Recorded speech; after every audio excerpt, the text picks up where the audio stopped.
बिस्मिल्लाहिर्रहमानिर्रहीम। अस्सलाम वालेकुम रहमतुल्लाहि व बरकातुहू। उम्मीद है आप सब लोग खैरियत से होंगे। सेकंड ईयर के पेपर जो है ना वो खत्म हो चुके हैं, अब आ रही है प्रैक्टिकल्स की। तो आज हम बात करेंगे कि जो सेकंड ईयर फिजिक्स का प्रैक्टिकल है उसका पेपर पैटर्न क्या होगा, कॉपी बनाने का तरीकाकार क्या है और वाइवा कैसे आप लोगों ने तैयार करना है। वीडियो के एंड पे हम देखेंगे मोस्ट इंपॉर्टेंट प्रैक्टिकल्स, तो वीडियो एंड तक लाजमी देखिएगा ताकि आपकी तैयारी अच्छी हो। वीडियो स्टार्ट करने से पहले अगर आप चैनल पे नए हैं तो चैनल को सब्सक्राइब कर लें ताकि आने वाली वीडियो आपको बर वक्त मिलती रहे। तो सबसे पहले हम देखेंगे पेपर पैटर्न के प्रैक्टिकल का जो पेपर है वो कितने नंबर का होता है। तो फिजिक्स का जो प्रैक्टिकल का पेपर है वो 30 नंबर का होता है और इसका जो टाइम है वो 3 घंटे का होता है। और वो पेपर कुछ इस तरह का होता है, ये पेपर मॉडल है एक आपके सामने।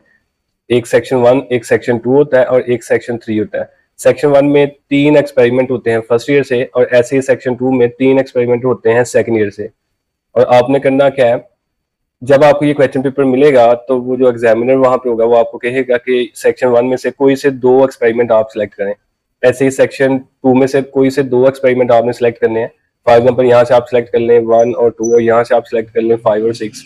तो ये सिलेक्ट करने के बाद फिर जब आप एग्जामिनर को क्वेश्चन पेपर देंगे तो अब ये जो 2 एक्सपेरिमेंट आपने सिलेक्ट किए हैं वो इनमें से कोई एक एक्सपेरिमेंट आपको देगा। फॉर एग्जाम्पल वो यहाँ से कहता है कि आप ये एक्सपेरिमेंट कर लें और सेक्शन 2 में से आप ये वाला एक्सपेरिमेंट कर लें। तो 2 एक्सपेरिमेंट आपने परफॉर्म करने हैं, एक सेक्शन 1 में से और एक सेक्शन 2 में से। सेक्शन 1 में से जो एक्सपेरिमेंट आना है वो भी 10 नंबर का आना है और सेक्शन 2 में से जो एक्सपेरिमेंट आना है वो भी 10 नंबर का आना है। यानी कि 20 नंबर के एक्सपेरिमेंट आपको आएंगे सेक्शन 1 और सेक्शन 2 में से। तो ऊपर लिखा हुआ है the candidate will mark 2 experiment from section 1 and 2 separately, कि जो कैंडिडेट होगा उसने सेक्शन 1 और सेक्शन 2 में से कोई से 2 एक्सपेरिमेंट जो है वो सिलेक्ट करने हैं। The practical examiner will allot 1 experiment out of the mark ones to perform 1 experiment from each section 1 and section 2 respectively। तो कहता है जो एग्जामिनर है अब वो जो मार्क किए हुए एक्सपेरिमेंट होंगे उनमें से कोई एक एक्सपेरिमेंट आपको सेक्शन 1 में से देगा और एक एक्सपेरिमेंट आपको सेक्शन 2 में से देगा। इस तरह आपने 2 एक्सपेरिमेंट करने हैं जो कि 20 नंबर के आपके एक्सपेरिमेंट होंगे। उसके बाद जो सेक्शन 3 है इसमें आपको आएगा ग्राफ। अब 2 ग्राफ यहाँ पे गिवन होंगे, जैसे ये क्वेश्चन नंबर 7 और क्वेश्चन नंबर 8 है। तो ये जो 2 ग्राफ है इनमें से कोई एक ग्राफ आपने अपनी मर्जी से करना है। ऊपर लिखा भी हुआ है the candidate is to attempt only 1 question from this section. यहाँ से कोई एक जो है ना वो आपने क्वेश्चन सिलेक्ट करना है और इसको सॉल्व करना है। जो भी आपको आता है, ग्राफ बनाना बहुत ईजी है, आप थोड़ी सी प्रैक्टिस कर लें तो ये इंशाल्लाह इजीली हो जाएगा।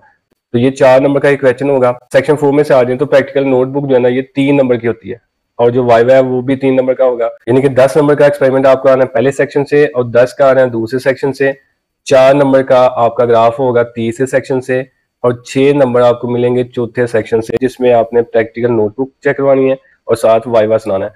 तो ये पेपर पैटर्न है जो प्रैक्टिकल आपका होगा फिजिक्स का। 30 नंबर का प्रैक्टिकल होगा। और अब हम बात करते हैं कि आपने नोटबुक को कैसे तैयार करना है, वाइवा कैसे तैयार करना है। तो सबसे पहले बच्चे ये पूछेंगे सर हम कौन सी नोटबुक जो है ना वो प्रैक्टिकल के लिए लें। तो देखिए जो भी नोटबुक अवेलेबल है मार्केट में जो आपको मिल जाती है इजीली आप ले लें, कोई मसला नहीं है। अगर आपको इल्मी वाली मिल जाती है तो वो भी बेहतर है, अगर आपको कोई और कंपनी की मिल जाती है तो वो भी बेहतर है। तो जो आपको इजीली अवेलेबल होगी वो आप ले लें, कोई इशू नहीं है। फिर अगला सवाल होता है कि हम बनी बनाई कापी लें या फिर हम खुद इसको जो है ना वो रेडी करें। तो बेहतर यही है कि अगर आपके पास टाइम है या नहीं है, टाइम आप निकाल लें, टाइम को मैनेज करें और इसको खुद आप रेडी करें। अगर ये कॉपी आप खुद रेडी करते हैं तो आपके एक्सपेरिमेंट भी अच्छे खासे रेडी हो जाते हैं और साथ साथ वाइवा जो ना बहुत अच्छा रेडी हो जाता है। तो ये आधे से ज्यादा जो प्रैक्टिकल है वो आपका कॉपी तैयार करने से जो ना वो रेडी हो जाएगा। अब आपने कॉपी बनानी कैसे है, सबसे पहले जो है ना वो आपको पता है इस तरह का इंटरफेस होता है कि जो ना पहले उसने एक्सपेरिमेंट लिखे होते हैं, उनकी डायग्राम, उनका जो सोल्यूशन है, उनका पेटस वगैरह ये सारा लिखा होगा, आपको मिल जाएगा स्टार्ट में। तो इस तरह के एक्सपेरिमेंट जो ना सबसे पहले लिखे आपको मिलेंगे। आपने जो एक्सपेरिमेंट है वो बाद में जो इस तरह के पेज आपको नजर आएंगे लाइनिंग वाले पेज, यहाँ पे आपने एक्सपेरिमेंट जो है ना वो लिखने हैं। अब ये सबसे पहला जो लाइनिंग वाला पेज है, पहले मैं आपको ये बता दूं कि जो आपने एक एक्सपेरिमेंट है ना वो मैक्सिमम 2 लाइनिंग वाला जो पेज है, यानी कि एक ये लाइनिंग वाला, एक इसके बाद जो ना ब्लैंक पेज के बाद फिर लाइनिंग वाला पेज आएगा।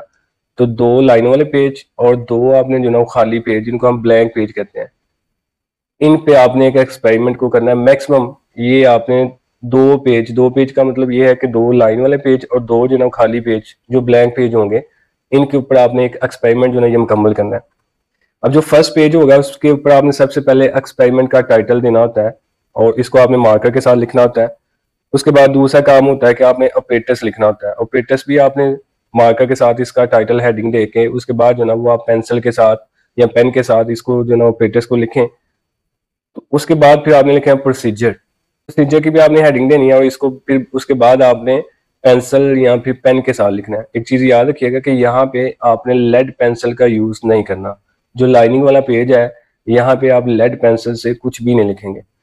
अब ये जो प्रोसीजर है इसका आपने एंड करना है जो नेक्स्ट लाइनिंग वाला पेज है वहां तक।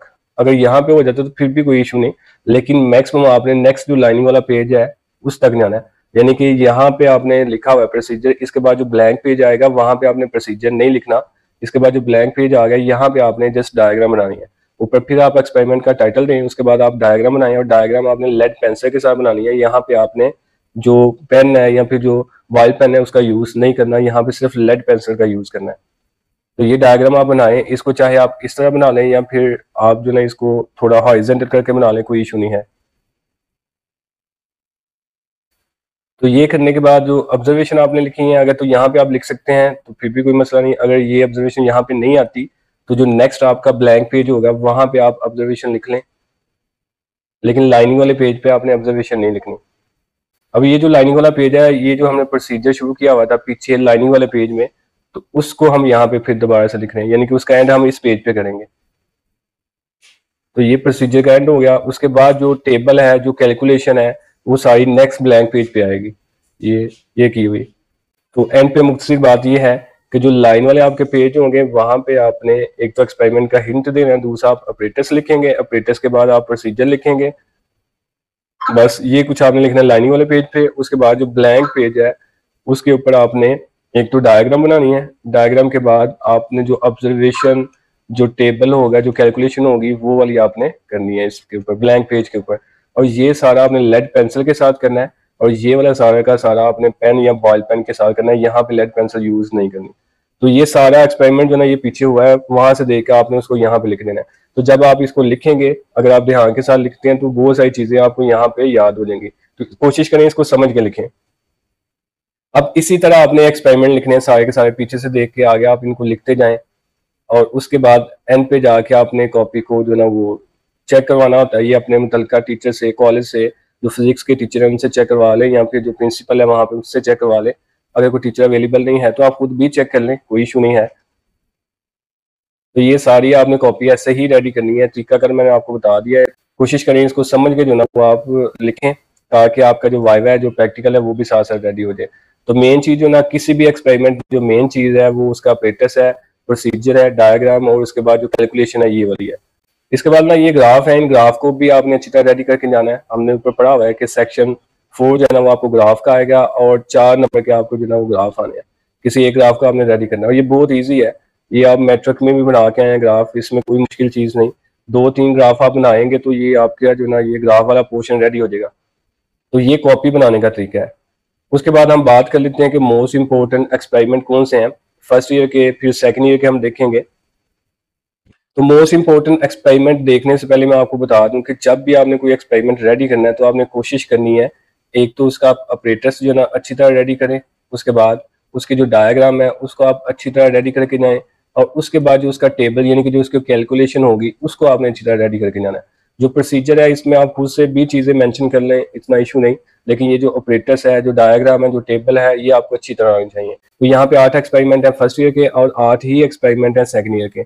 इन एक्सपेरिमेंट को आप अच्छी तरह कर लें तो इंशाल्लाह आपका जो पेपर है वो अच्छी तरह जो ना वो हल हो जाएगा। तो यहाँ पे जो भी एक्सपेरिमेंट आपको दिए हुए हैं अपने, इनका जो ऑपरेटर्स है, इनकी जो डायग्राम है, इनको अच्छी तरह रेडी कर लें तो आपके जो एक्सपेरिमेंट हैं वो सारे के सारे हो जाएंगे। ऐसे ये सेकंड ईयर के मोस्ट इंपोर्टेंट एक्सपेरिमेंट हैं, ये रिपीटेड एक्सपेरिमेंट हैं, बार बार पास पेपर्स में आ चुके हैं। तो इनको भी आप लोग अच्छी तरह रेडी करके जाएं। और ये 8 एक्सपेरिमेंट है फर्स्ट ईयर के और 8 ही एक्सपेरिमेंट है सेकंड ईयर के। टोटल 16 एक्सपेरिमेंट है, इनको आप अच्छी तरह रेडी करके जाएं तो इंशाल्लाह आपका पेपर जो है ना वो अच्छा हो जाएगा। अब बात कर लेते हैं कि क्या सिफारिश से नंबर लग सकते हैं कि नहीं लग सकते। तो सिफारिश से 100% नंबर लग सकते हैं। अगर आपकी सिफारिश है तो अच्छी चीज़ है, उससे नंबर आपके इजीली लग जाएंगे। लेकिन अगर आपकी सिफारिश नहीं है तो फिर बेहतर यही है कि आप इसकी तैयारी करके जाएं। अगर सिफारिश है तो फिर भी बेहतर यही है कि आप इसकी तैयारी करके जाएं। तो ये था फिजिक्स का प्रैक्टिकल। अगर इसके अलावा आपका कोई सवाल हो तो कमेंट सेक्शन में लाजमी पूछिएगा। अल्लाह हाफिज़।